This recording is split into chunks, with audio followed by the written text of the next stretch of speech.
Hi, everyone. For today's Riverside Chat, we have Jay Pontier joining us, a Team Innova Ambassador. How are you, Jay?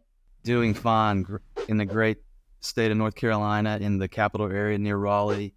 We're going to start off our chat real fast with a bio blast. So, how that's going to work is I'm going to give you 1 minute and you have to give me 5 quick facts about who you are. So, you think you can handle that? Absolutely.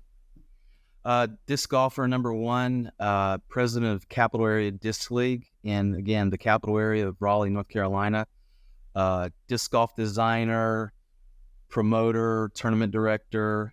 We recently formed our club, Capital Area Disc League, into a 501c3 nonprofit. So we have an incredible mission statement to grow the sport and be so in a charitable fashion. And the volunteer aspect of disc golf and our club and our area is just unreal. There's so many great people, and I'm truly blessed to be in this area. Can you chat with us a little bit about your history and more about your role as an Innova ambassador? Absolutely. Started playing disc golf in the 2002, 2003 timeframe. Was a recreational player, and then you have that, evolvement to starting to play PDGA events, and then you either become a player for life, or you may try your area in the tournament director or volunteer course maintainer. And I gravitated toward becoming a pro pretty quick.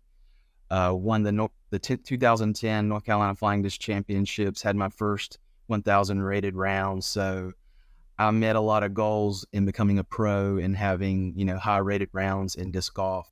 The turn in the road was Carlton Howard, who is in the Disc Golf Hall of Fame and wrote the PDGA rule book, and a Raleigh native. He was developing Middle Creek Disc Golf Course and asked me to be a part of that. And that became a huge endeavor for me to become a designer and implement courses. And, the rest is history. So leading up to the ambassadorship, received a call from Bronto Bobby about becoming an ambassador, and just, huge appreciation to Bronto and what he's brought to the game, as well as Jonathan Poole, Joe Rotan, and, countless others. And so becoming an ambassador is something you'll always remember. You always remember that call you get. The contract and the discs and the apparel, those are just cherries on top. But it's the actual involvement and the weight of being an ambassador and wanting to do well, not only in your area, but maybe other areas, such as me being involved with USTGC. It is Innova's 40th anniversary this year. So, how does that make you feel being a part of, a company and representing a company that has such history in disc golf? And I know it's a young sport, but we've been around since the beginning. So, kind of talk about how that makes you feel being a representative of that. Incredible. I've been, assimilated with Innova and a Innova dealer for around 20 years now, in that 2002, 2003 timeframe. So half of those 40, I've been a part of Innova, and wow, just so many highs, and to meet so many people, not only on Innova East, on the East Coast, but Innova West as well, and seeing them at events and seeing what they do, and just the fervor to upscale an event and bring things to the table that, a lot of people don't do.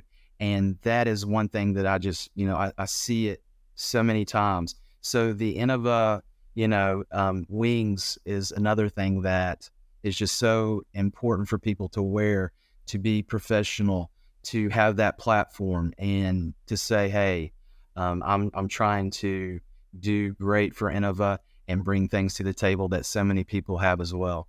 You are very active in course design. Is there one project of yours that stands out as a favorite? And maybe why is it your favorite? Yeah, Diavolo Disc Golf Course in Cary, North Carolina. It was a Herculean project in partnership with the town of Cary, and I got to give a shout out to Mike Sink, my partner in crime. He's a town of Cary employee and just an incredible disc golf liaison from a Parks and Recs perspective. The project started at another park actually, and I had the course, a 10,000 foot course built, designed. And so we had some design constraints there with building bridges, and there was a beaver population in some of the creek areas.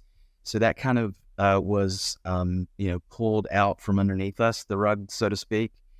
And we received this beautiful property. It's called the New American Tobacco Trailhead. And it's just been, again, a beautiful project. It's a 10,000 foot course.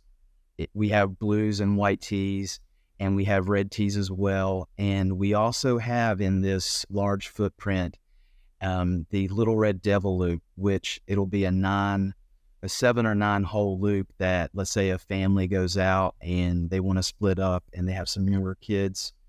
They can play the Little Red Devil Loop. It's shorter holes, and the rest of them, if they're pros advanced or they just want to play a longer course, they can play the blues or whites. So we started this project in 2017-18. We built it during COVID. A lot of cattle volunteers and a lot of community volunteers put in so many hours to help build this, gem of a course in our area.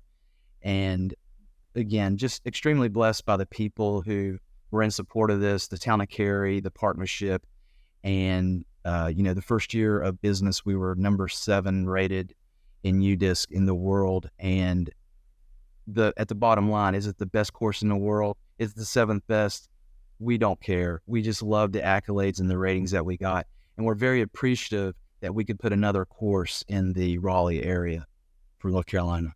What's the first thing you consider when designing a good hole on a course? Is there something specific that makes it special, or is there just a baseline you have to go off of? What's kind of the process there?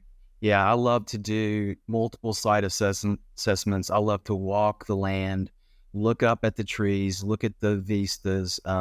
There may be, we know we want to start hole 1 at the parking lot. So where's that?